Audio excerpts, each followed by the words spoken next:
नवंबर 2020 CSIR net exam में electromagnetic theory से total 7 questions पूछे गए थे। इस लेक्चर में हम इन्हीं 7 क्वेश्चंस को सॉल्व करेंगे। ये क्वेश्चंस हैं रिलेटिविटी ऑन इलेक्ट्रोमैग्नेटिक फील्ड। इस क्वेश्चन में हमें इलेक्ट्रिक और मैग्नेटिक फील्ड फाइंड आउट करना है जब एक फ्रेम दूसरे फ्रेम के रिस्पेक्ट में मूव कर रहा हो। सेकेंड क्वेश्चन रेडिएशन प्रेशर का है। सन के रेडिएशन की वजह से किसी स्पेसक्राफ्ट के सेल पर लगने वाला फोर्स हमें फाइंड आउट करना है। Third question dielectric fluid in parallel plate capacitor का है, जिसमें किसी पैरेलल प्लेट कैपेसिटर के बीच में डाइलेक्ट्रिक फ्लूइड रखा गया है। हमें बताना है कि यह डाइलेक्ट्रिक फ्लूइड इन प्लेट्स के बीच में कितनी हाइट तक राइज करेगा। Fourth question relation between electric field and wave vector का है। इसमें किसी इलेक्ट्रोमैग्नेटिक वेव के इलेक्ट्रिक फील्ड और वेव वेक्टर की प्रॉपर्टी को काम में लेते हुए इसे सॉल्व करना है।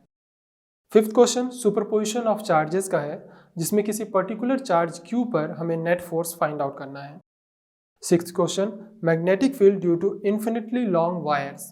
3 इन्फिनिटली लॉन्ग वायर्स दिए गए हैं, हमें किसी पर्टिकुलर पॉइंट पर total magnetic field find out करना है। सेवेंथ और लास्ट क्वेश्चन एक्चुअली ऑप्टिक्स का है, और ऑप्टिक्स जैसा अलग से कोई पेपर सिलेबस में डिफाइन नहीं किया गया है, इसलिए इस क्वेश्चन को भी हम इसी पार्ट में सॉल्व करेंगे। यह क्वेश्चन है interference and diffraction bye double slit. तो ये 7 क्वेश्चंस हैं जिन्हें हम इस वीडियो में सॉल्व करेंगे। इन 7 क्वेश्चंस के सॉल्यूशन के PDF फॉर्मेट आपको वीडियो के डिस्क्रिप्शन में दिए गए लिंक में मिल जाएगा, जहां से आप उसे डाउनलोड कर सकते हैं, ताकि इन 7 क्वेश्चंस में से किसी भी क्वेश्चन के सॉल्यूशन को लेकर इन फ्यूचर आपको कोई डाउट आता है तो आपको पूरी वीडियो देखने की जरूरत नहीं है, आप डायरेक्ट PDF से अपने डाउट क्लियर कर सकते हैं। एक और बात कि नवंबर 2020 CSI नेट एग्जाम में पूछे गए क्वेश्चंस में से quantum physics, condensed matter physics, thermodynamic and statistical physics, nuclear physics और इलेक्ट्रॉनिक्स के सभी क्वेश्चंस पेपर वाइज हम ऑलरेडी सॉल्व कर चुके हैं, और ये सभी वीडियोस चैनल पर अवेलेबल हैं, जहां से आप इसे देख सकते हैं। इन सभी पेपर्स के सॉल्यूशन का PDF उन वीडियो के डिस्क्रिप्शन में अवेलेबल करवा दिया गया है, जहां से आप उन्हें डाउनलोड कर सकते हैं। फर्स्ट क्वेश्चन है the electric field due to uniformly charged infinite line along the G axis as observed in the rest frame S of the line charge is E. In a frame M moving with a constant speed V with respect to S along the Z direction, the electric field E prime is. सबसे पहले इस question के statement को समझ लेते हैं। Question में दो अलग अलग फ्रेम की बात की गई है। फर्स्ट फ्रेम S फ्रेम में है जो रेस्ट में है, और सेकेंड फ्रेम M है जो मूविंग है कांस्टेंट स्पीड V से with respect to S along the G direction. सबसे पहले दोनों फ्रेम को ड्रॉ कर लेते हैं।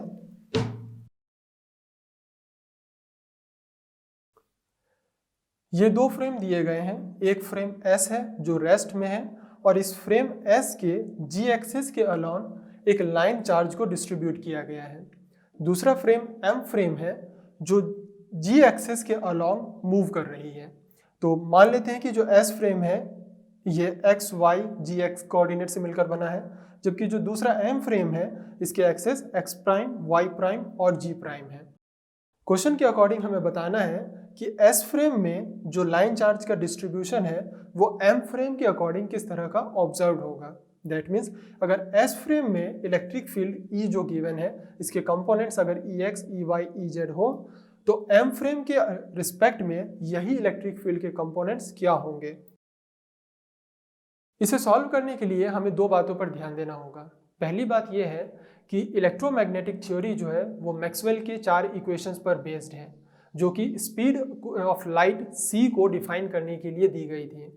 वहीं एक दूसरी थ्योरी जो है जो स्पीड ऑफ लाइट के साथ डील करती है वो है आइंस्टाइन की स्पेशल थ्योरी ऑफ रिलेटिविटी, जिसके अकॉर्डिंग अगर एक पार्टिकल या कोई ऑब्जेक्ट लगभग स्पीड ऑफ लाइट से मूव कर रहा हो तो ऐसे में किसी दूसरे ऑब्जर्वर को वही सभी इवेंट्स एक अलग तरह से अपीयर होते हैं। इन दो अलग अलग ऑब्जर्वर को आपस में रिलेट करने के लिए या दो अलग अलग फ्रेम में किसी इवेंट को रिलेट करने के लिए लॉरेंस ट्रांसफॉर्मेशन दिया जाता है। यहाँ भी हम वही करेंगे। हमें दो अलग अलग फ्रेम दिए गए हैं जिसमें से एक फ्रेम तो रेस्ट में है लेकिन दूसरा फ्रेम मूविंग है। दैट मीन्स एक फ्रेम के रिस्पेक्ट में दूसरे फ्रेम के लिए हमें लॉरेंस ट्रांसफॉर्मेशन काम में लेना होगा। साथ ही हमें जो इवेंट मेजर करना है वो है लाइन चार्ज का डिस्ट्रीब्यूशन। दैट मीन्स हमें यहाँ लाइन चार्ज के डिस्ट्रीब्यूशन को रिलेटिविटी काम में लेते हुए यह बताना है कि एम फ्रेम के रिस्पेक्ट में यह लाइन चार्ज किस तरह से डिस्ट्रीब्यूटेड होगा। इलेक्ट्रिक फील्ड और मैग्नेटिक फील्ड पर रिलेटिविटी का क्या फर्क पड़ता है इसे हम ड्राइव नहीं करेंगे, हम फाइनल रिलेशन को डायरेक्ट यूज में लेंगे। तो अगर कोई frame if a frame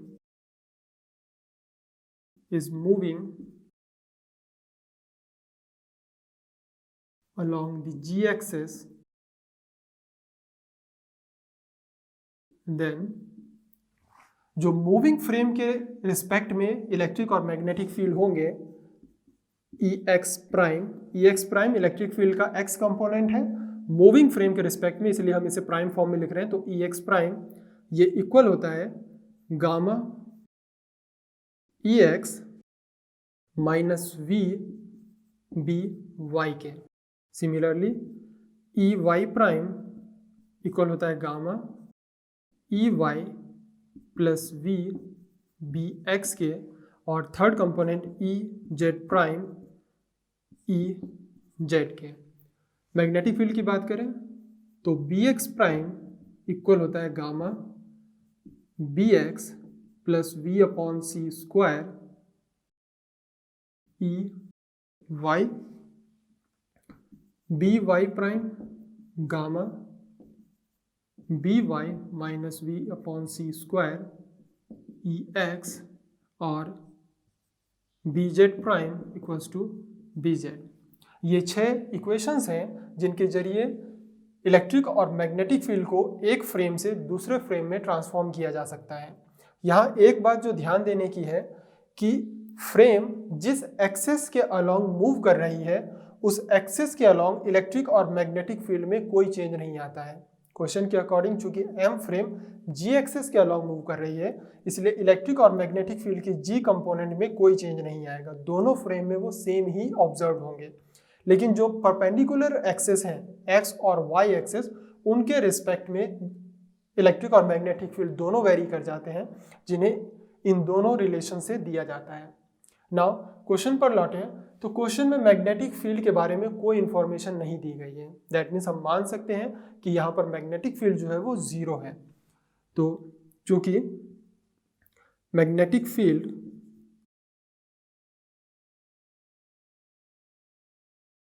B जो है वो 0 है तो इसके तीनों कंपोनेंट्स BX, BY और BZ जो है वो 0 होंगे। इन तीनों ही वैल्यूज को इन 6 रिलेशन में सब्स्टिट्यूट करें तो हमें इलेक्ट्रिक फील्ड का जो x कंपोनेंट है EX प्राइम ये मिलेगा गामा ऑफ EX क्योंकि BY 0 है, EY prime gamma of EY क्योंकि BX भी 0 है, और EZ प्राइम ऑलरेडी EZ के इक्वल है।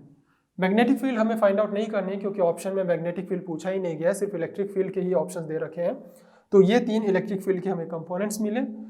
ध्यान दें तो EX प्राइम की जो वैल्यू हमें मिली गामा ऑफ EX जो कि ऑप्शन 4 में है, और EY प्राइम ये भी गामा ऑफ EY है, ये भी ऑप्शन 4 में है। सो ऑप्शन 4 इसका करेक्ट आंसर है।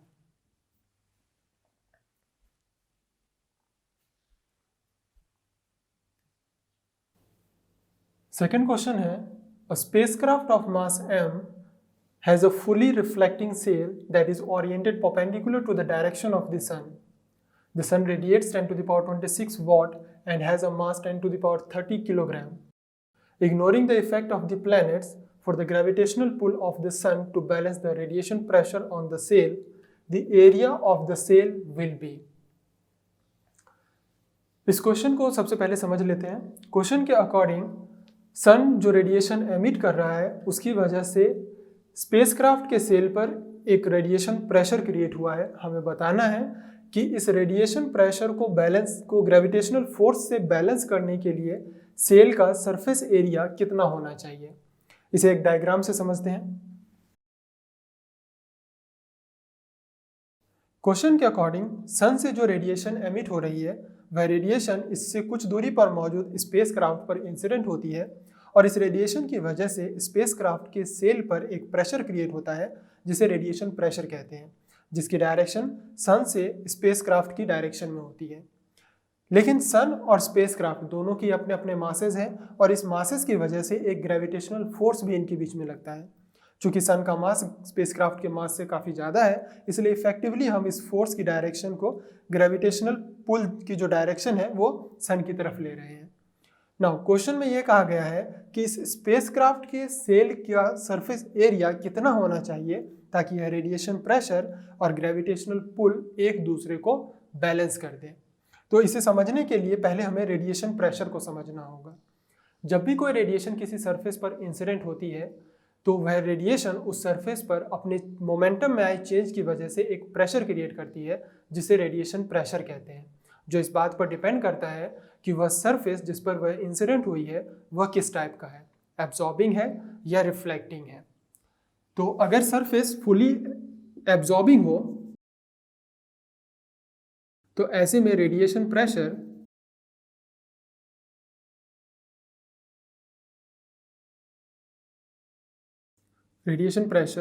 On a fully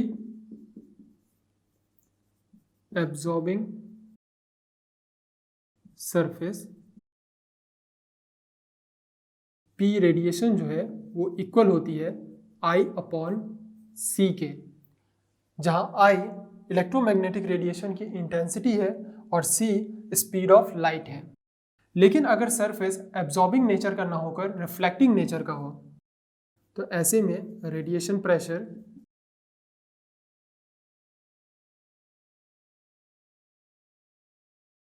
on a fully reflecting surface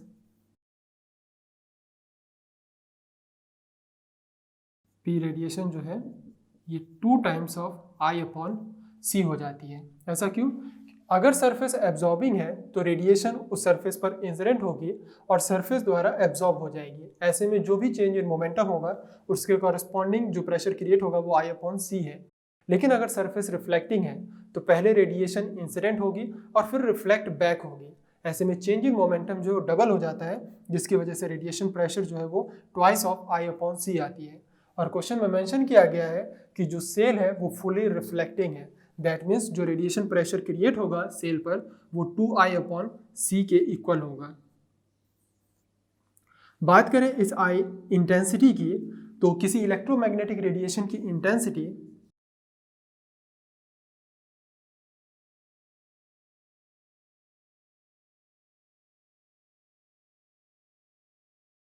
I जो है ये एवरेज ऑफ पॉइंटिंग वेक्टर या पावर पर यूनिट एरिया होती है। यहाँ पर ध्यान दें, P पावर है उस सोर्स की जहाँ से रेडिएशन एमिट हो रहे हैं। इस पर्टिकुलर क्वेश्चन में सन वो सोर्स है जो रेडिएशन एमिट कर रहा है। ऐसे में सन की जो पावर होगी ये वही पावर P है, जो कि ऑलरेडी क्वेश्चन में मेंशन भी किया गया है कि सन रेडिएट्स एट 10⁻⁶ वॉट पावर।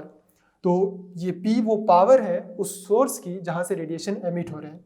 लेकिन बात करें सरफेस एरिया की, तो ये सरफेस एरिया सन का नहीं है, बल्कि हम जानते हैं कि किसी भी रेडिएशन की जो इंटेंसिटी है वो सोर्स से दूर जाने के साथ लगातार घटती जाती है। उसकी वजह यह है कि जब रेडिएशन अपने सोर्स से एमिट होती है तो चूंकि सन एक स्फेरिकल शेप का है तो वहाँ से जो रेडिएशन एमिट होंगे वो भी एक स्फेरिकल शेल बनाएंगे और ये स्फेरिकल शेल स्पेस में लगातार आगे बढ़ता जाएगा। जैसे जैसे सन से दूर जाते जाएंगे इस स्फेरिकल शेल का जो रेडियस है वो भी बढ़ता जाएगा। तो जैसे जैसे सन से रेडिएशन आगे बढ़ रही है ये स्फेरिकल शेल लगातार बड़ा होता जा रहा है। ऐसे में सन से स्पेसक्राफ्ट की डिस्टेंस पर, मान लेते हैं ये जो डिस्टेंस है ये r है, इस r डिस्टेंस पर हमें इंटेंसिटी फाइंड आउट करनी है। जाहिर सी बात है कि सन के सरफेस के पास रेडिएशन की इंटेंसिटी बहुत ज़्यादा होगी, लेकिन जैसे जैसे हम सन से दूर जाते जाएंगे रेडिएशन की इंटेंसिटी घटती जाएगी। तो इस स्पेसक्राफ्ट के पास में जो ये स्फेरिकल शेल बना है, इस स्फेरिकल शेल का जो सरफेस एरिया होगा वही ये सरफेस एरिया है। और चूंकि हमने माना है कि सन से स्पेसक्राफ्ट के बीच की जो डिस्टेंस है वो r है, तो जो ये सरफेस एरिया A होगा ये होगा P/4πr²। ध्यान रखें ये सरफेस एरिया सन का नहीं है, बल्कि सन से r डिस्टेंस पर जो रेडिएशन का स्फेरिकल शेल बनेगा उस शेल का सरफेस एरिया है, और r इन दोनों के बीच की डिस्टेंस है। यह इक्वेशन 2। दोनों इक्वेशन को कंबाइन कर दें तो फ्रॉम इक्वेशन 1 एंड 2 हमें रेडिएशन प्रेशर जो है वो मिलेगा 2/c टाइम्स P/4πr²। ये इक्वेशन नंबर 3 हो गया। लेकिन ग्रेविटेशनल फोर्स से इसको बैलेंस करने के लिए हमें प्रेशर को फोर्स में क्रिएट करना होगा, और यह प्रेशर किस पर इंसिडेंट हो रहा है? स्पेस क्राफ्ट पर। तो स्पेस क्राफ्ट पर इस प्रेशर से लगने वाला हमें फोर्स फाइंड आउट करना होगा। Force due to radiation pressure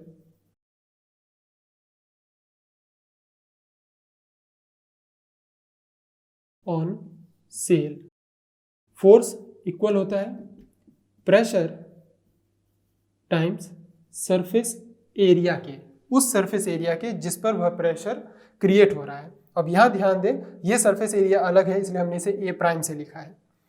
जो रेडिएशन प्रेशर है वो इंसिडेंट हो रही है स्पेसक्राफ्ट के सेल पर, और मान लेते हैं कि इस सेल का जो ये एरिया है ये ए प्राइम है, जो कि इस रेडिएशन प्रेशर के परपेंडिकुलर है, जिसे जाकर ये रेडिएशन हीट करेगी। तो इस सरफेस एरिया पर इस रेडिएशन प्रेशर की वजह से जो लगने वाला फोर्स होगा F, वो P radiation times of A prime होगा, और हमें इसी सरफेस एरिया A प्राइम की वैल्यू फाइंड आउट करनी है। The area of the sail will be, तो हमें A प्राइम फाइंड आउट करना है। तो P रेडिएशन की वैल्यू यहाँ रख दें तो फोर्स हो जाएगा 2/c P/4πr² times A prime. ये इक्वेशन नंबर 4।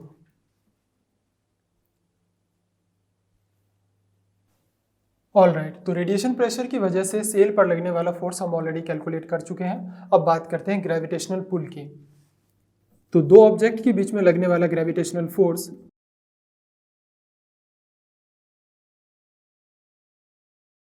F इक्वल होता है G mass of the sun capital M, mass of the spacecraft small m, divided by दोनों के बीच की डिस्टेंस का स्क्वायर, और सन से स्पेसक्राफ्ट के बीच का जो डिस्टेंस है वो r हमने लिया है, तो दैट इज r²। ये इक्वेशन 5। नाउ क्वेश्चन में मेंशन किया गया है कि सेल का एरिया कितना होना चाहिए ताकि ग्रेविटेशनल पुल जो है वो रेडिएशन प्रेशर की वजह से लगने वाले फोर्स को बैलेंस कर दे। तो हमें इक्वेशन 4 और 5 को इक्वेट करना है। From equation 4 and 5 Gmm/r² equals to 2/c P/4πr² A prime. r² cancel हो जाएगा, यहाँ से A प्राइम की वैल्यू Gmm/c 4π/2p आती है। सभी कांस्टेंट की वैल्यूज को इक्वेशन में सब्स्टिट्यूट कर दें तो G ग्रेविटेशनल कांस्टेंट है जो कि 6.67 इंटू 10⁻⁻11, m सन का मास है जो कि ऑलरेडी 10⁻30 गिवन है, स्मॉल m स्पेसक्राफ्ट का मास है जो कि 1000 किलोग्राम है, c स्पीड ऑफ लाइट है 3 इंटू 10⁸, 4 पाई रहने देते हैं अपॉन 2, और p पावर है जो कि 10⁻26 है। इसे सॉल्व करने पर सेल का जो एरिया है वो 10⁶ मीटर स्क्वायर आता है।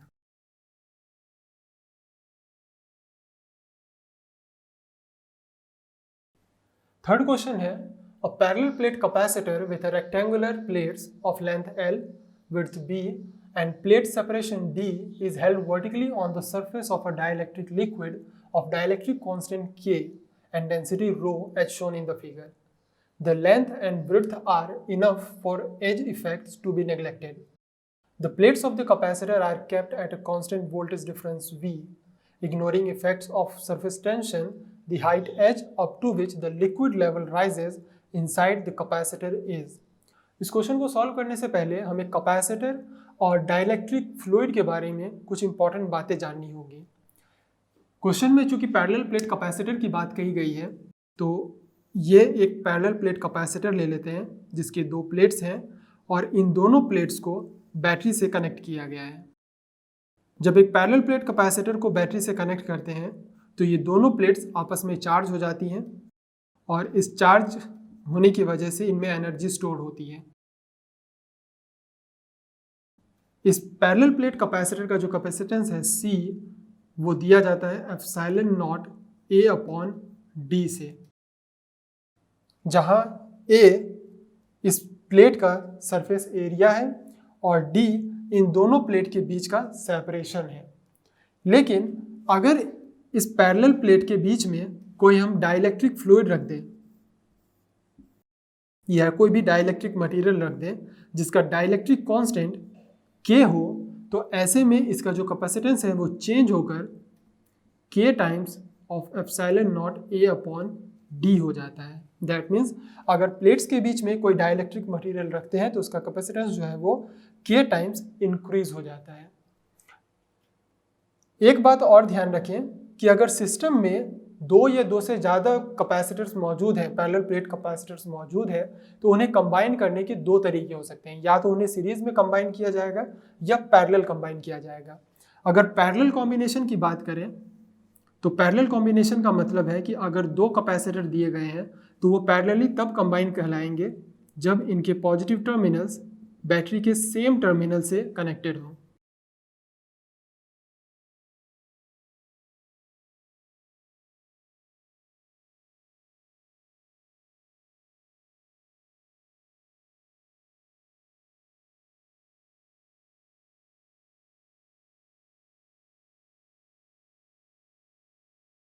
इस तरह का कॉम्बिनेशन कैपेसिटर का पैरेलल कॉम्बिनेशन कहलाता है। और अगर मान लें कि इस कैपेसिटर का कैपेसिटेंस C1 है और इसका कैपेसिटेंस C2 है, तो इस पूरे सिस्टम का जो कैपेसिटेंस होगा C, वो इक्वल होता है C1 प्लस C2 के। दैट मीन्स जब कैपेसिटर्स पैरेलली कनेक्टेड हो आपस में तो उनका टोटल कैपेसिटेंस उनके इंडिविजुअल कैपेसिटेंस का सम होता है। लेकिन अगर कैपेसिटर्स को पैरेलल ना कनेक्ट कर सीरीज में कनेक्ट किया जाए तो ऐसे में जो उनका कैपेसिटेंस आता है इन सीरीज वो 1 upon C equals to 1 upon C1 plus 1 upon C2 होता है। तो इस तरह से कैपेसिटर को दो अलग अलग सीक्वेंस में कंबाइन किए जा सकते हैं, पैरेलल या सीरीज में। अगर पैरेलल कनेक्टेड होंगे तो उनके इंडिविजुअल कैपेसिटेंस का सम टोटल कैपेसिटेंस देगा, लेकिन अगर सीरीज में कनेक्टेड होंगे तो उनका टोटल जो कैपेसिटेंस होगा वो इस रिलेशन से फाइंड आउट किया जाता है। अब बात करते हैं डाइलेक्ट्रिक फ्लूइड की। ये पैरेलल प्लेट कैपेसिटर्स हैं और ये एक डाइलेक्ट्रिक फ्लूइड दिया गया है। ध्यान दें, जब प्लेट्स पर पॉजिटिव और नेगेटिव चार्जेस डिस्ट्रीब्यूटेड हैं उस वक्त ये एक पैरेलल प्लेट कैपेसिटर है और ये डाइलेक्ट्रिक फ्लूइड है जिसके ऊपर ये पैरेलल प्लेट कैपेसिटर रखा गया है। जब किसी डाइलेक्ट्रिक फ्लूइड पर किसी तरह का इलेक्ट्रिक फील्ड या पोटेंशियल डिफरेंस अप्लाई नहीं किया जाता है, उस वक्त इस फ्लूइड के जो भी मॉलिक्यूल्स होते हैं या एटम्स जो भी होते हैं वो सभी न्यूट्रल होते हैं। न्यूट्रल होने का मतलब है कि इसमें पॉजिटिव और नेगेटिव चार्जेस इक्वली डिस्ट्रीब्यूटेड होते हैं, जिसकी वजह से इनका टोटल नेट चार्ज जो है वो जीरो बना रहता है। लेकिन एक बार इलेक्ट्रिक फील्ड या पोटेंशियल क्रिएट किया जाए तो उस इलेक्ट्रिक फील्ड के इन्फ्लुएंस की वजह से इसके पॉजिटिव और नेगेटिवली चार्ज्ड जो है वो अलग अलग डिस्ट्रीब्यूट हो जाते हैं और ये पोलराइज्ड हो जाता है। एक पैरेलल प्लेट कैपेसिटर में जो फील्ड की डायरेक्शन होती है वो पॉजिटिव टर्मिनल से नेगेटिव टर्मिनल की होती है, जिसकी वजह से यहाँ पर मौजूद डाइलेक्ट्रिक मटेरियल्स पोलराइज्ड होते हैं। और ये पोलराइजेशन कुछ इस तरह से होता है कि मॉलिक्यूल का जो नेगेटिव चार्ज है वो पॉजिटिव प्लेट की तरफ पोलराइज हो और पॉजिटिव चार्ज इससे दूर की तरफ पोलराइज हो, जिससे इन दोनों के बीच में अट्रैक्शन का फोर्स बना रहे। सेम बात यहाँ पर अप्लाई होगी। यहाँ के मॉलिक्यूल्स इस तरह से पोलराइज होते हैं कि पॉजिटिव पार्ट प्लेट के नेगेटिव टर्मिनल की तरफ और नेगेटिव पार्ट इस प्लेट से दूर की तरफ रहे, और जो मॉलिक्यूल्स इस सेंटर वाले रीजन में है वो हॉरिजॉन्टली पोलराइज्ड हो जाएंगे। अब यहां पर ध्यान देते हैं, इस पॉजिटिव और नेगेटिव चार्जेस के बीच में एक फोर्स लगेगा। अगर मॉलिक्यूल पर फोर्स की बात करें तो इसकी डायरेक्शन प्लेट की तरफ होगी, और यहां पर अगर फोर्स की बात करें तो इसकी डायरेक्शन इस प्लेट की तरफ होगी, डायगोनल। लेकिन जो मॉलिक्यूल सेंटर में है इन पर फोर्स हॉरिजॉन्टल लगेंगे, क्योंकि ये बिल्कुल हॉरिजॉन्टली पोलराइज्ड हुए हैं। तो जो फोर्सेस क्रिएट होंगे इस नेगेटिव प्लेट की वजह से वो राइट साइड की तरफ, और इस पॉजिटिव प्लेट की वजह से लेफ्ट साइड की तरफ। अब फोर्सेस को बैलेंस करते हैं, ये दोनों फोर्स एक दूसरे को बैलेंस कर देंगे, इसलिए कोई प्रॉब्लम नहीं है। बात आती है इन दोनों फोर्सेस पे, ये दोनों फोर्सेस डायगोनली लग रहे हैं। That means resultant force calculate करने के लिए हमें इसका वेक्टर कंपोनेंट में ब्रेक करना होगा। वेक्टर कंपोनेंट में जब इस फोर्स को ब्रेक करेंगे तो हमें दो कंपोनेंट मिलेंगे, एक कंपोनेंट हॉरिजॉन्टल और एक कंपोनेंट वर्टिकल।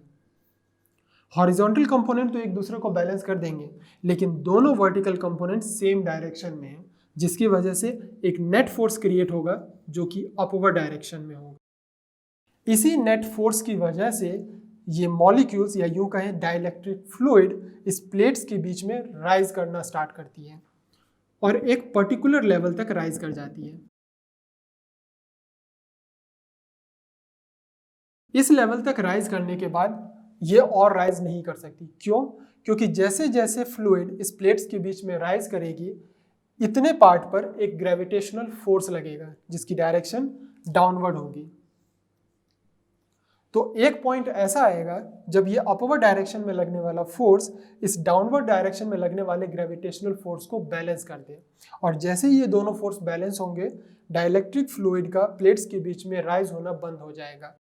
इस पॉइंट पर फ्लूइड जितना राइज की है, ये हाइट h हमें फाइंड आउट करनी है। दैट मीन्स डाइलेक्ट्रिक फ्लूइड का प्लेट्स के बीच में जो राइज किया हुआ हाइट है h फाइंड आउट करने के लिए हमें इन दोनों फोर्सेस को बैलेंस करना होगा। तो पहले हमें ये f कैलकुलेट करना है, उसके बाद उसे ग्रेविटेशनल फोर्स से इक्वेट करके हम ये हाइट h फाइंड आउट कर सकते हैं।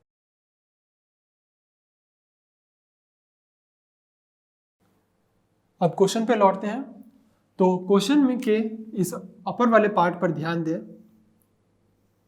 तो इसमें हाफ पार्ट तक फ्लूइड, हाफ पार्ट कहें या h हाइट तक फ्लूइड भरा हुआ है जिसकी हाइट h है। दोनों प्लेट्स के बीच का सेपरेशन d है और ये टोटल लेंथ l है। दैट मीन्स ये वाली जो लेंथ है ये l माइनस h है। यहाँ पर दो कैपेसिटर आपस में कनेक्टेड हैं। पहले वाले पार्ट में जो L माइनस एच हाइट का कैपेसिटर है, इस दोनों प्लेट्स के बीच में किसी तरह का कोई मटेरियल नहीं रखा गया है, लेकिन जो H हाइट का कैपेसिटर है इसके बीच में एक डाइलेक्ट्रिक फ्लूइड फिल है जिसका कैपेसिटेंस डाइलेक्ट्रिक कांस्टेंट K है। दैट मीन्स हम ये मान सकते हैं कि ये दोनों जो कैपेसिटर है वो एक दूसरे के साथ पैरेलल कॉम्बिनेशन में है। तो ऐसे में जो इस पूरे कैपेसिटर का कैपेसिटेंस होगा वो इन दोनों कैपेसिटेंस के सम के इक्वल होगा। तो जो टोटल कैपेसिटेंस हमें मिलेगा यहाँ पर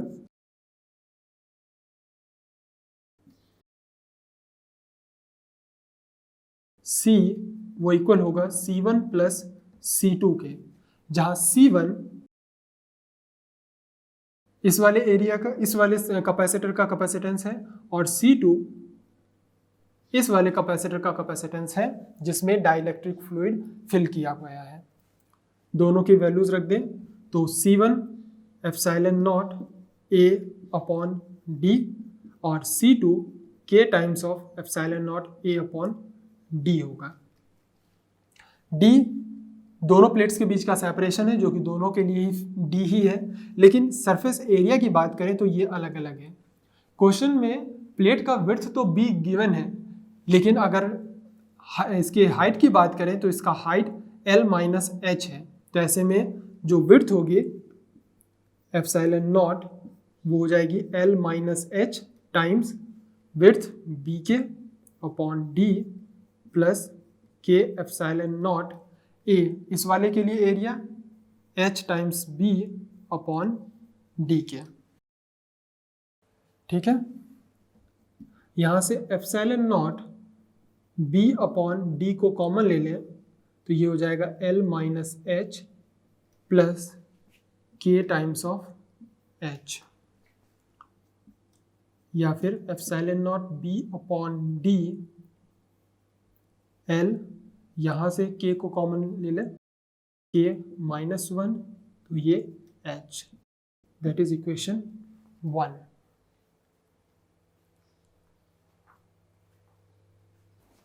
ऑल राइट, तो हमने total capacitance C find out कर लिया है, जो कि epsilon naught B upon D L plus K minus 1 H है। अगर कैपेसिटर का टोटल कैपेसिटेंस C है तो इसमें स्टोर्ड एनर्जी,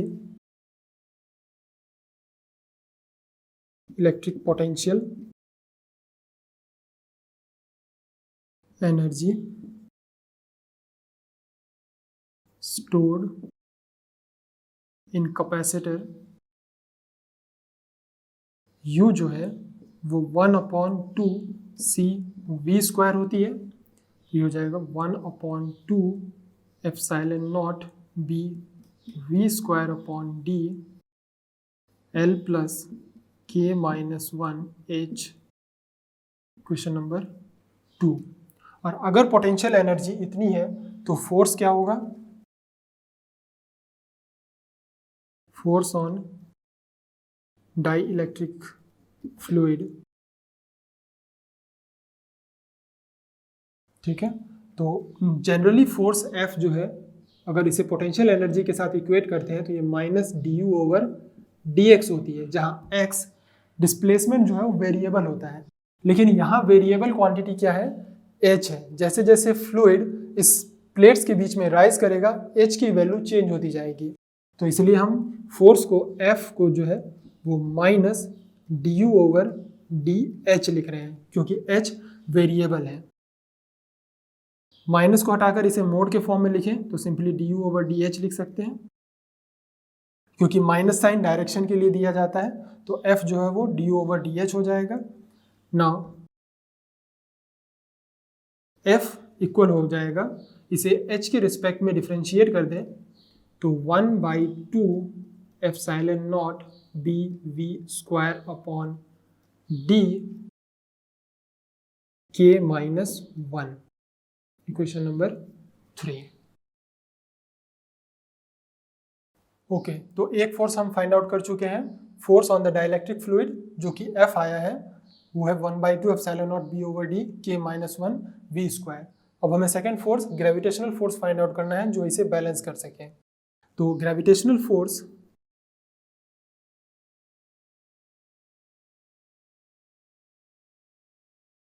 F इक्वल होगा mg के,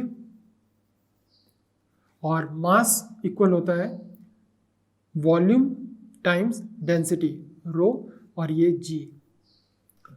हमें वॉल्यूम फाइंड आउट करना है। वॉल्यूम किसका? इतने डाइलेक्ट्रिक फ्लूइड का जितना इस प्लेट्स के बीच में राइज अप हुआ है। तो जो फ्लूइड राइज हुआ है उसकी लेंथ h है, विड्थ b होगी जो कि ऑलरेडी प्लेट की विड्थ है, तो और जो एरिया है दोनों प्लेट्स के बीच का जो सेपरेशन है वो d है, तो वॉल्यूम हो जाएगा h b d rho g के। यह इक्वेशन 4 है। नाउ सिंपली दोनों इक्वेशन को इक्वेट कर दें तो from equation 3 and 4 h b d rho g equal होगा 1/2 epsilon naught b upon d k minus 1 v square के। b कैंसिल हो गए दोनों इक्वेशन में से। इसे थोड़ा रीअरेंज कर लें तो h जो है वो इक्वल हो जाएगा epsilon naught v square epsilon naught k minus 1 upon 2 d और d स्क्वायर होगा H, रो और G, sorry, two D square rho G। और ऑप्शन से इसे कंपेयर करें तो V square epsilon naught K minus 1 two rho G D square option 3 में है।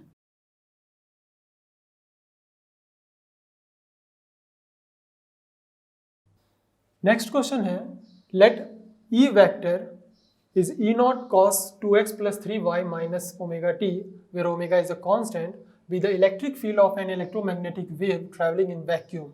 Which of the following vectors is a valid choice of E naught? यह question electromagnetic wave पर based है। क्वेश्चन में ये दिया गया है कि इलेक्ट्रोमैग्नेटिक वेव का जो इलेक्ट्रिक फील्ड है E, वो E naught cos 2x plus 3y minus omega T है। लेकिन इन जनरल बात करें तो इलेक्ट्रिक फील्ड E दिया जाता है E naught e to the power iota k dot r vector minus omega T से। तो अगर यह इलेक्ट्रिक फील्ड वेक्टर है तो ऐसे में 2x minus 3y k vector dot r vector के इक्वल होना चाहिए। So from equation 1 and 2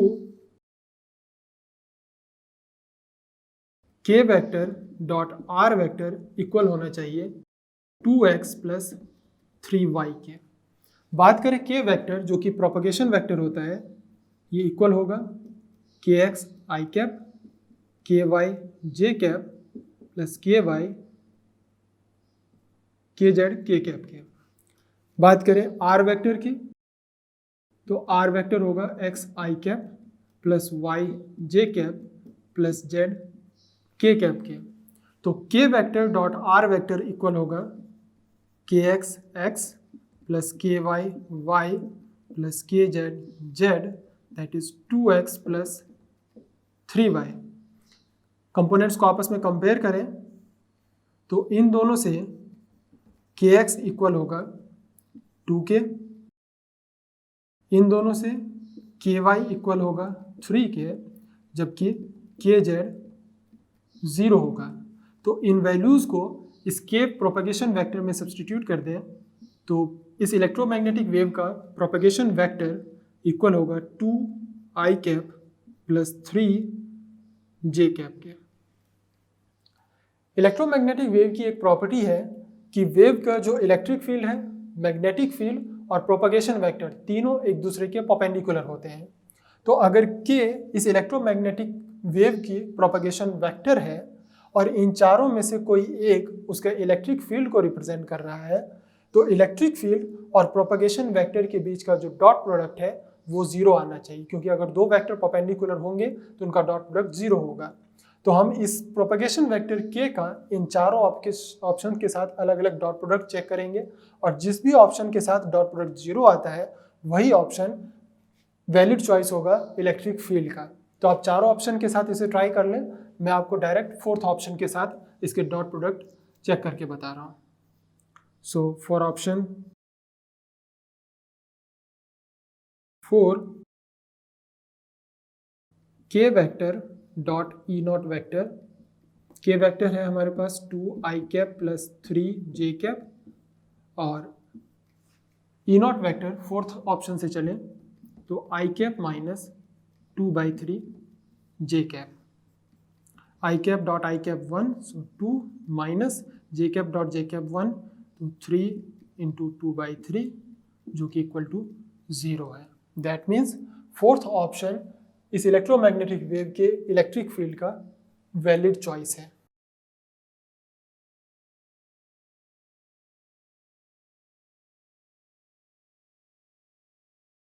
next question है, 3 point charges q are placed at the corners of an equilateral triangle. Another charge minus q is placed at the centroid of the triangle. If the force on each of the charge q vanishes, then the ratio q by q is। सबसे पहले charge को triangle पर distribute कर लेते हैं। यह एक equilateral triangle है। मान लेते हैं इस ट्राइंगल के साइड की लेंथ a है। पॉइंट चार्ज q इस ट्राइंगल के सभी कॉर्नर्स पर है।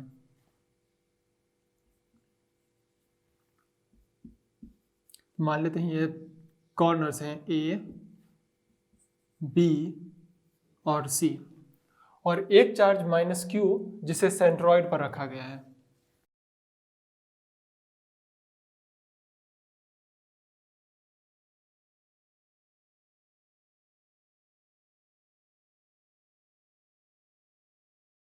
ये माइनस q चार्ज है। हमें बताना है कि Q बाई Q के किस रेशो के लिए चार्ज Q पर टोटल फोर्स 0 होगा। तो इस वाले चार्ज को कंसीडर कर लेते हैं जिस पर हम देखना चाहते हैं कि Q बाई Q का क्या रेशो होगा जिसकी वजह से प्लस Q चार्ज पर बाकी चार्जेस की वजह से लगने वाला टोटल फोर्स 0 हो। तो सबसे पहले बात करते हैं इस प्लस Q चार्ज पर इन दोनों प्लस Q चार्जेस की वजह से लगने वाला force. So force on charge B due to A and C, तो कोलम्बियन फोर्स लगेगा दैट इज F A। सबसे पहले इस वाले चार्ज की वजह से बात करें तो ये डिस्टेंस इक्विलैटरल ट्रायंगल की साइड की लेंथ है जो कि A है। तो K दोनों चार्जेस सेम है Q square upon A square. Same चीज यहाँ भी होगी, ये दोनों चार्जेस एक दूसरे से A डिस्टेंस पर है और चार्ज भी सेम है। सो FC mode of FC that is K Q square upon A square. Direction की बात करें तो इस प्लस Q चार्ज की वजह से इस प्लस Q चार्ज पर एक रिपल्सिव फोर्स लगेगा क्योंकि दोनों चार्जेस सेम नेचर के हैं। तो फोर्स की डायरेक्शन ये होगी FA। Similarly plus Q charge की वजह से इस प्लस Q चार्ज पर लगने वाले फोर्स की डायरेक्शन इस तरफ होगी क्योंकि ये भी रिपल्सिव नेचर का होगा। ये दोनों चार्जेस दो अलग अलग डायरेक्शन में लग रहे हैं, तो बेटर ये है कि हम इन्हें कंबाइन करके इन दोनों का वेक्टर सम ले लें जो कि हमें रिजल्टेंट फोर्स दें। तो रिजल्टेंट फोर्स फाइंड आउट करने के लिए हमें इस एंगल की जरूरत पड़ेगी। चूंकि ट्राइंगल इक्विलैटरल ट्राइंगल है इसलिए ये एंगल 60 डिग्री का होगा, तो ये एंगल भी 60 डिग्री होगा। और दो वेक्टर अगर किसी थीटा एंगल पर हो तो उनका रिजल्टेंट जो होता है वो a square plus b square plus 2ab cos theta से दिया जाता है। अगर a और b वेक्टर के बीच का एंगल थीटा हो तो उनका रिजल्टेंट जो होगा वो under root a square plus b square plus 2ab cos theta से दिया जाता है। यहाँ पर दो वेक्टर fa और fc है और इनके बीच का एंगल 60 डिग्री है। तो net force on B due to A and C, so इसे FAC मान लेते हैं। ये इक्वल हो जाएगा under root FA square plus FC square plus 2FAC cos 60 degree.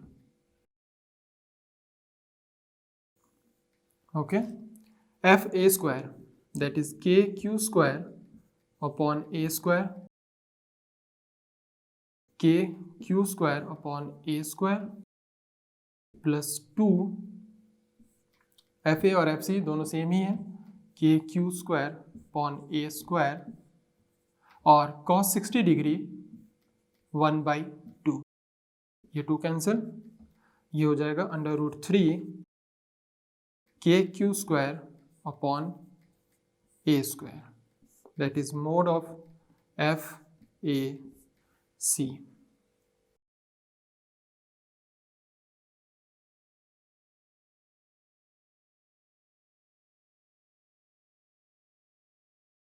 Okay, तो चार्ज B पर A और C की वजह से लगने वाला जो रिजल्टेंट फोर्स होगा FAC वो under root 3 KQ square upon A square होगा और इसकी डायरेक्शन इन दोनों फोर्सेस के बीच में होगी दैट इज FAC।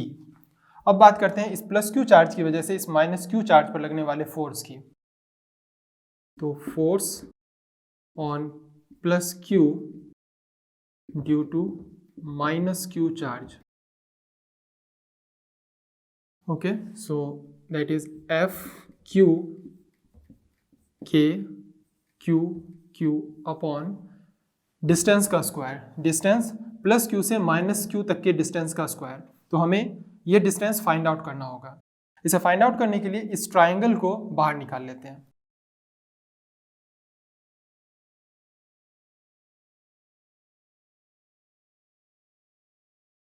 इस ट्राइंगल के साइड की लेंथ a है, तो ये हाफ लेंथ होगी, दैट इज a/2. चूंकि ट्राइंगल इक्विलैटरल है तो पूरा एंगल 60 डिग्री का है, लेकिन जब सेंट्रॉइड ड्रॉ करेंगे तो ये हाफ में डिवाइड हो जाएगा, दैट मीन्स 30 डिग्री. यहाँ प्लस क्यू चार्ज रखा है और यहाँ पर माइनस क्यू चार्ज रखा है. ये एक राइट एंगल ट्राइंगल है जिसके बेस की लेंथ a/2 है और हाइपोटेनियस हमें मालूम नहीं है, जो कि हमें फाइंड आउट करना है h. तो सिंपल cos 30 डिग्री इक्वल होगा base a/2 upon hypotenuse h के. हमें h की वैल्यू चाहिए, तो h equals to a/2 and cos 30 degree that is √3/2 which is a/√3. तो यही डिस्टेंस यहाँ आ जाएगी, a/√3 का स्क्वायर, दैट इज क्वेश्चन 2. बात करें इस फोर्स के डायरेक्शन की, तो प्लस क्यू और माइनस क्यू चार्जेस ऑपोजिट हैं, तो इसी वजह से इन पर लगने वाला जो फोर्स होगा वो अट्रैक्टिव नेचर का होगा और इस फोर्स की डायरेक्शन इस तरफ होगी. Now F A C force और ये एफ क्यू फोर्स एक दूसरे के ऑपोजिट डायरेक्शन में लग रहे हैं, तो ऐसे में ये चार्ज वैनिश होंगे अगर ये दोनों इस चार्ज पर लगने वाला फोर्स वैनिश होगा अगर ये दोनों फोर्स एक दूसरे के इक्वल हो.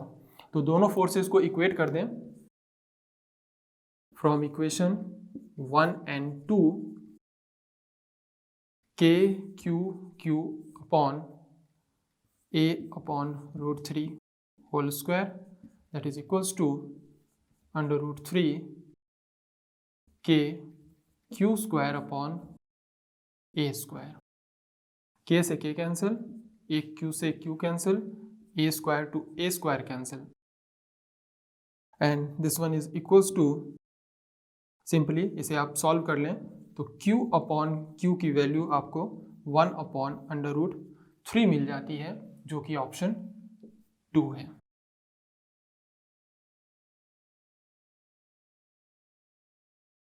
नेक्स्ट क्वेश्चन है, 3 infinitely long wire each carrying equal current are placed in the xy plane along x equals to 0 plus d and minus d. On positive xy plane the magnetic field vanishes at. Question के according 3 infinitely long wires दिए गए हैं जो कि x equals to 0 plus d और minus d location पर placed हैं. हमें बताना है कि किस पॉइंट पर इन तीनों ही वायर में फ्लो होने वाली करंट की वजह से मैग्नेटिक फील्ड 0 होगा. तो सबसे पहले इसे ड्रॉ कर लेते हैं. ऑलराइट, तो ये 3 इन्फिनिटली लॉन्ग वायर्स हैं जो कि x equals to 0 plus d और माइनस d डिस्टेंस पर रखे गए हैं. तीनों में करंट की डायरेक्शन हमने सेम मानी है, क्योंकि डायरेक्शन को लेकर ऐसा कुछ भी नहीं कहा गया है, तो तीनों में हम डायरेक्शन को सेम मान रहे हैं. हमें बताना है कि इस पूरे XY प्लेन में वो कौन सा पॉइंट होगा जहाँ पर मैग्नेटिक फील्ड वैनिश हो जाएगा. दैट मीन्स इन तीनों करंट की वजह से टोटल मैग्नेटिक फील्ड 0 आना चाहिए. तो सबसे पहले ध्यान देते हैं कि किसी एक इन्फिनिटली वायर की वजह से मैग्नेटिक फील्ड किस तरह से फाइंड आउट होता है. मान लेते हैं ये एक इन्फिनिटली लॉन्ग वायर है जिसमें करंट I फ्लो हो रही है और इससे किसी R डिस्टेंस पर हमें मैग्नेटिक फील्ड फाइंड आउट करना है. तो किसी इन्फिनिटली लॉन्ग वायर की वजह से किसी R डिस्टेंस पर magnetic field B equals to μ0 I upon 2π R फॉर्मूले से दिया जाता है, जहाँ I इस वायर में फ्लो होने वाली करंट है और R वो डिस्टेंस है जहाँ पर हम मैग्नेटिक फील्ड फाइंड आउट करना चाहते हैं इस पॉइंट पे. लेकिन मैग्नेटिक फील्ड एक वेक्टर क्वांटिटी है तो इसकी एक डायरेक्शन भी होगी, और किसी वायर में फ्लो होने वाले करंट की वजह से मैग्नेटिक फील्ड की डायरेक्शन राइट हैंड रूल से फाइंड आउट करते हैं. अगर हम वायर को राइट हैंड में इस तरह से पकड़ें तो जो थंब की डायरेक्शन है अगर वो करंट की डायरेक्शन को रिप्रेजेंट करती है तो जो फिंगर्स होंगे वो मैग्नेटिक फील्ड की डायरेक्शन को बताते हैं. तो अगर करंट अपवर्ड डायरेक्शन में फ्लो हो रही है तो जो मैग्नेटिक फील्ड होगा वायर के राइट साइड में वो इनवर्ड डायरेक्शन में होगा, इस प्लेन के अंदर की तरफ। लेकिन यही अगर magnetic field same R distance पर हम लेफ्ट साइड में चेक करें तो फिंगर्स की जो डायरेक्शन है वो प्लेन के आउटवर्ड डायरेक्शन में होगी और यहाँ पर मैग्नेटिक फील्ड की डायरेक्शन इस प्लेन से बाहर की तरफ होगी। इसी कॉन्सेप्ट को हमें इन तीनों वायर के लिए काम में लेना है।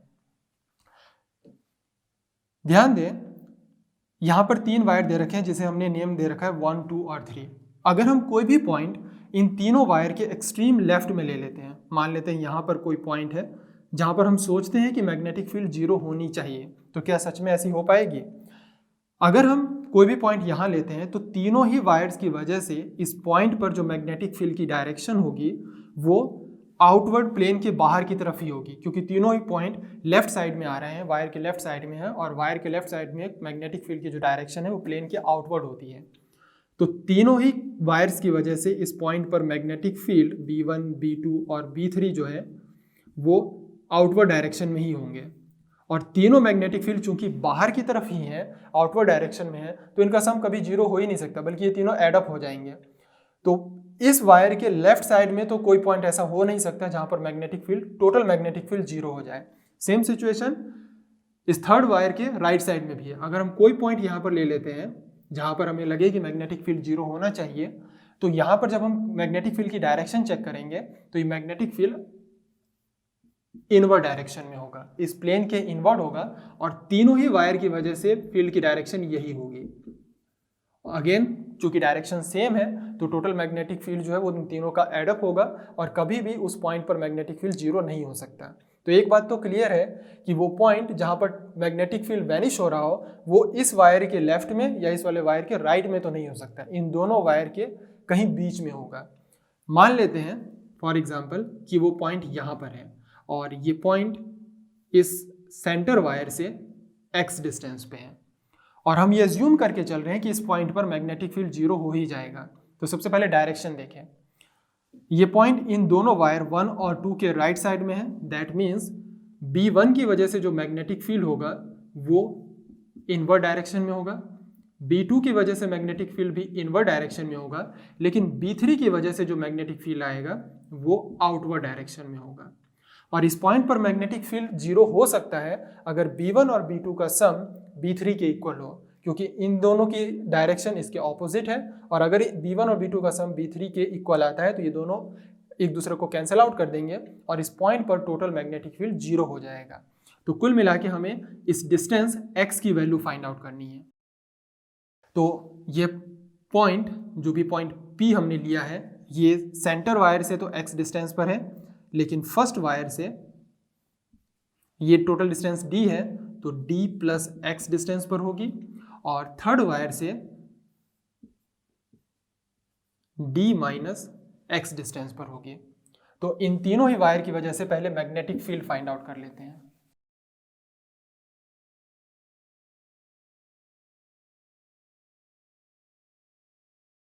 मैग्नेटिक फील्ड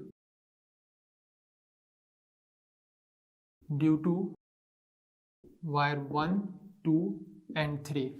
सबसे पहले वायर 1 की बात करें तो B1 इक्वल होगा mu naught I upon 2 pi.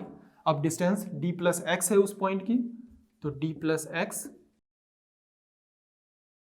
B2 की बात करें तो mu naught I upon 2 pi x और B3 mu naught I upon 2 pi d minus x.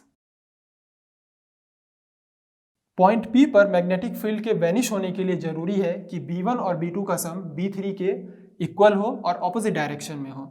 So at point P B1 plus B2 minus B3 equal होना चाहिए 0 के, तो ही उस पॉइंट पर टोटल मैग्नेटिक फील्ड 0 होगा। वैल्यूज को यहाँ सब्सटीट्यूट कर दें तो mu naught I upon 2 pi d plus X plus mu naught I upon 2 pi X minus mu naught I upon 2 pi D minus X equals to 0।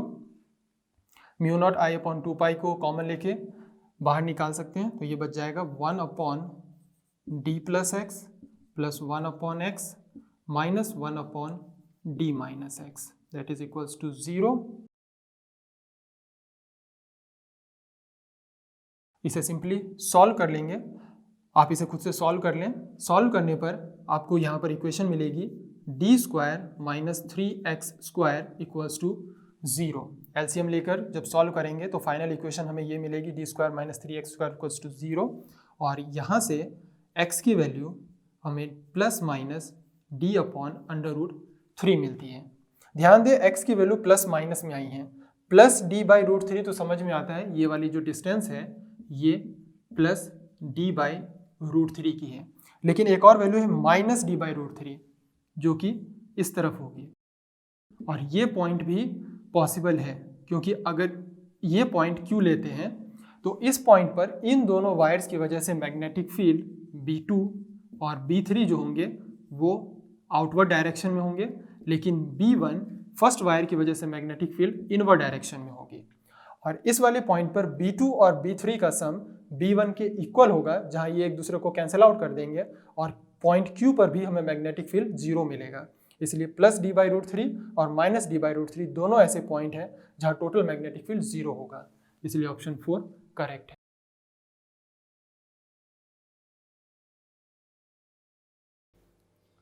Last question है, the following figure shows the intensity of the interference pattern in the Young's double slit experiment with the two slits of equal width is observed on a distance screen.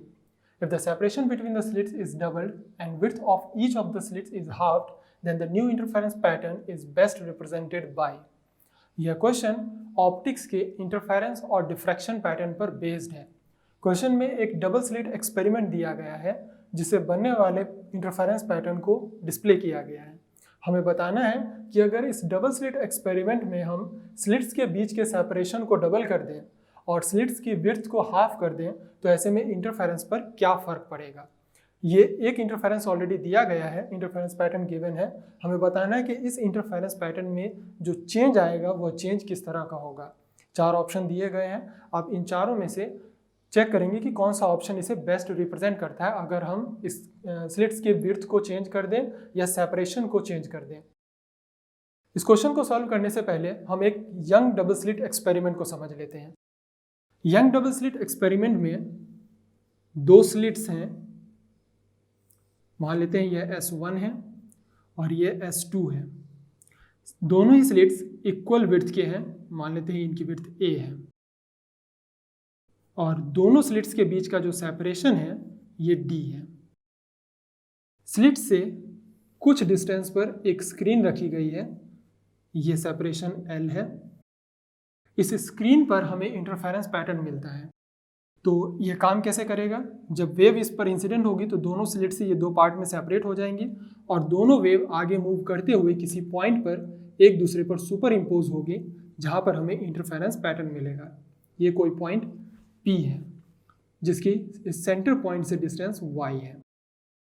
यहाँ एक बात जो ध्यान देने की ये है वो ये है कि इस सेंटर पॉइंट से इस पॉइंट P के बीच में जो बनने वाला एंगल है ये एंगल थीटा कहलाता है। अब सबसे पहले बात करते हैं डबल स्लिट एक्सपेरिमेंट में इंटरफेरेंस पैटर्न की। जब दोनों स्लिट्स पर वेव इंसिडेंट होंगी तो पॉइंट P पर हमें इंटरफेरेंस पैटर्न मिलेगा, और जो इंटरफेरेंस पैटर्न मिलता है, इंटरफेरेंस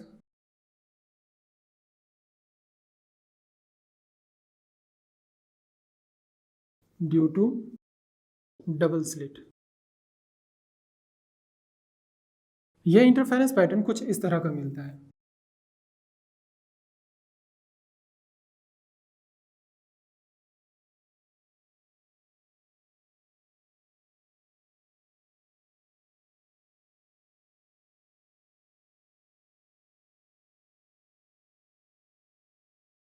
ऑल राइट, नाउ ध्यान दें तो this is d sin theta upon lambda and this one is I upon I not. यह इंटरफेरेंस पैटर्न है। इस इंटरफेरेंस पैटर्न में ये सेंटर वाला पॉइंट जिस पर हमें मैक्सिमम इंटेंसिटी मिली है, इसे सेंटर मैक्सिमा कहते हैं। इस मैक्सिमा के लिए कंडीशन दी जाती है, condition for maxima, that is d sin theta equals to n lambda. यहाँ से theta equals to sine inverse n lambda upon d आता है। दैट मीन्स थीटा की वैल्यू d पर डिपेंड कर रही है, क्योंकि n कांस्टेंट है, नंबर ऑफ इंटरफेरेंस को बताता है, लैम्डा वेवलेंथ है, और d दोनों स्लिट के बीच का सेपरेशन है। तो अगर हम d को चेंज करते हैं, जैसे कि क्वेश्चन में है कि separation between the slit is doubled, अगर हम d को डबल कर देंगे तो पूरी quantity n lambda upon d कम हो जाएगी, छोटी हो जाएगी, जिससे थीटा भी छोटा हो जाएगा। और थीटा की वैल्यू के डिक्रीज होने का मतलब है कि दो कंसेक्यूटिव मैक्सिमा के बीच का जो सेपरेशन है उसका कम हो जाना। जैसे जैसे थीटा कम होती जाएगी, कंसेक्यूटिव मैक्सिमा जो है वो एक दूसरे के नज़दीक आते जाएंगे। दैट मीन्स ये पैटर्न कॉम्पैक्ट होता चला जाएगा, डेंस होता चला जाएगा। ये तो बात हुई इंटरफेरेंस पैटर्न की। लेकिन अगर इंटरफेरेंस की जगह अगर हम डिफ्रैक्शन पैटर्न लेते हैं इसी डबल स्लिट एक्सपेरिमेंट से, diffraction due to double slit,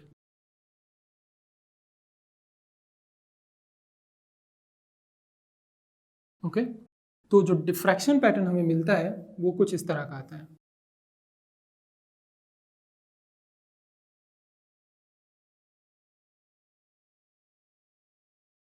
okay, अगर हम डबल स्लिट एक्सपेरिमेंट से डिफ्रैक्शन पैटर्न लेते हैं तो हमें डिफ्रैक्शन पैटर्न कुछ इस तरह का मिलता है। इस डिफ्रैक्शन पैटर्न में ये दोनों पॉइंट्स मिनिमा कहलाते हैं, और इस मिनिमा के लिए कंडीशन दी जाती है, condition for minima, that is a sin theta equals to m lambda.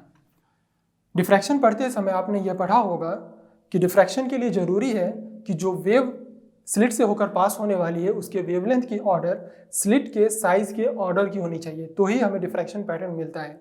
That means diffraction pattern पूरी तरह से स्लिट के साइज पर डिपेंड करता है, इसलिए इस कंडीशन में यहाँ पर a है, जबकि इंटरफेरेंस पैटर्न में ये वैल्यू d है। यहाँ से थीटा फाइंड आउट करें तो ये sign inverse m lambda upon a मिलता है। अब क्वेश्चन के अकॉर्डिंग अगर चले तो width of the each of slit is halved. अगर हम a को हाफ कर देते हैं, a को कम कर देते हैं, तो m लैम्डा अपॉन a बढ़ जाएगा। दैट मीन्स थीटा इंक्रीज हो जाएगा, और थीटा के इंक्रीज होने का मतलब है कि दो मिनिमा के बीच का जो सेपरेशन है वो इंक्रीज हो जाएगा। दैट मीन्स ये जो एनवलप बना हुआ है ये साइज में और बड़ा हो जाएगा, इसकी विड्थ बढ़ जाएगी। तो ये इंटरफेरेंस और डिफ्रैक्शन पैटर्न है एक डबल स्लिट एक्सपेरिमेंट से। अब इन दोनों पैटर्न को क्वेश्चन में दिए गए पैटर्न से अगर कंपेयर करें तो हम पाते हैं कि क्वेश्चन में ना तो प्योर इंटरफेरेंस पैटर्न है और ना ही प्योर डिफ्रैक्शन पैटर्न है, बल्कि वो पैटर्न इन दोनों का कंबाइंड फॉर्म है। कैसे? अगर हम यहाँ पर एक एनवलप ड्रॉ कर दें,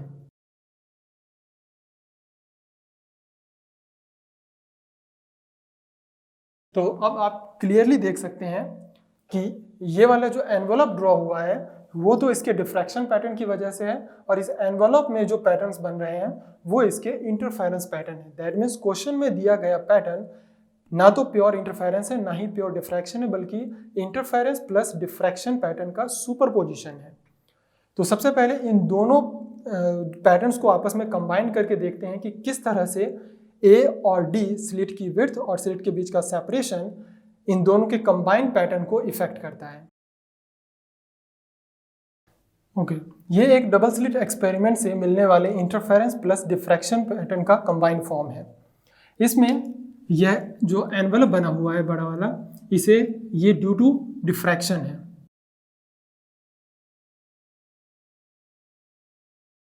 और ये जो अंदर पैटर्न बने हुए हैं ये इंटरफेरेंस की वजह से है।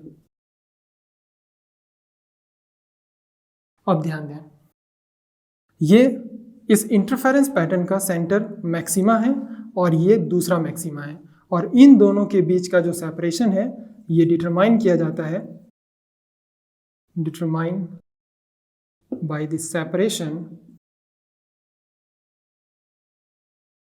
बिटवीन, दैट मीन्स D पर डिपेंड करता है,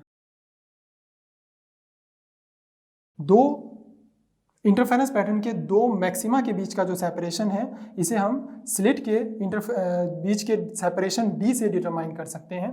वहीं इस एनवलप के दो मिनिमा के बीच का जो सेपरेशन है ये डिटरमाइन होता है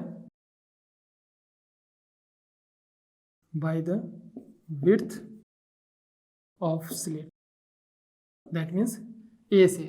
तो अगर हम ए को वेरी करेंगे तो दो मिनिमा के बीच का सेपरेशन पर फर्क पड़ेगा, लेकिन अगर हम डी को वेरी करेंगे तो इंटरफेरेंस पैटर्न के मैक्सिमा के बीच के सेपरेशन पर फर्क पड़ेगा। सबसे पहले बात करते हैं इस डी की। हमने इंटरफेरेंस पैटर्न के कंडीशन में पढ़ा है कि जो थीटा है that is equals to sine inverse N lambda upon D. अब क्वेश्चन पे आते हैं तो क्वेश्चन में कहा गया है कि स्लिट्स के बीच का सेपरेशन जो है वो डबल किया गया है। तो अगर हम d को इंक्रीज करके डबल कर देते हैं तो N lambda upon D decrease हो जाएगी, दैट मीन्स थीटा डिक्रीज हो जाएगा। और थीटा के डिक्रीज होने का मतलब है कि दो मैक्सिमा के बीच का सेपरेशन कम हो जाएगा। और दो मैक्सिमा अगर एक दूसरे के नज़दीक आएंगे तो ओवरऑल जो ये इंटरफेरेंस पैटर्न बने हैं ये भी कॉम्पैक्ट होते जाएंगे। दैट मीन्स इस एनवलप में अगर अभी 10 मैक्सिमा बन रहे हैं तो d को कम करने पर 10 से ज़्यादा मैक्सिमा इसी एनवलप में इंक्लूड होते जाएंगे। दैट मीन्स इनकी डेंसिटी जो है लगातार बढ़ती चली जाएगी। वहीं बात करें स्लिट के साइज a की तो इसके लिए कंडीशन आई है theta equals to sine inverse m lambda upon a। और क्वेश्चन में कहा गया है कि स्लिट की जो विड्थ है उसे हाफ करें। तो अगर हम a को हाफ कर देते हैं तो m लैम्डा अपॉन a जो है वो डबल हो जाएगा, इंक्रीज होगा। और इसके इंक्रीज होने का मतलब है थीटा की वैल्यू का इंक्रीज होना। दैट मीन्स दो मिनिमा के बीच का सेपरेशन बढ़ जाएगा। तो अगर हम ये दो मिनिमा ले तो इनके बीच का सेपरेशन इंक्रीज हो जाएगा। दैट मीन्स ये वाला जो एनवलप बना है वो अब काफ़ी बड़ा एनवलप बनेगा। क्वेश्चन से कंपेयर करें तो क्वेश्चन में ये कहा गया है कि ये -1 पर है, ये +1 पर है और ये 0 पे है। तो अगर a को हाफ करेंगे तो इस एनवलप का जो साइज है वो इंक्रीज हो जाएगा। दैट मीन्स अब ये जो मिनिमा है जो ऑलरेडी +1 पर और -1 पे बन रहा था वो किसी दूसरे पॉइंट पर बनेगा। इस तरफ मान लेते हैं +2 पर और इस तरफ -2 पर। दैट मीन्स एक चीज़ जो होगी वो ये होगी कि डिफ्रैक्शन पैटर्न का जो ये एनवलप है वो बड़ा बनेगा। दूसरा, उस एनवलप में इंटरफेरेंस पैटर्न कॉम्पैक्ट होते जाएंगे, ज़्यादा से ज़्यादा इंटरफेरेंस पैटर्न इंक्लूड होते जाएंगे। तो इन दोनों बातों को ध्यान में रखते हुए अगर हम ऑप्शन से कंपेयर करते हैं तो जो सेकंड ऑप्शन है वो इसका बेस्ट रिप्रेजेंटेशन है, क्योंकि इसमें ये मिनिमा जो है वो +1 से +2 पर शिफ्ट हो गया है, इधर -1 से -2 पर शिफ्ट हुआ है। साथ ही इस एनवलप के अंदर इंटरफेरेंस पैटर्न्स जो है वो ज़्यादा से ज़्यादा कॉम्पैक्ट होते जा रहे हैं। इसलिए ऑप्शन 2 इसका करेक्ट रिप्रेजेंटेशन है।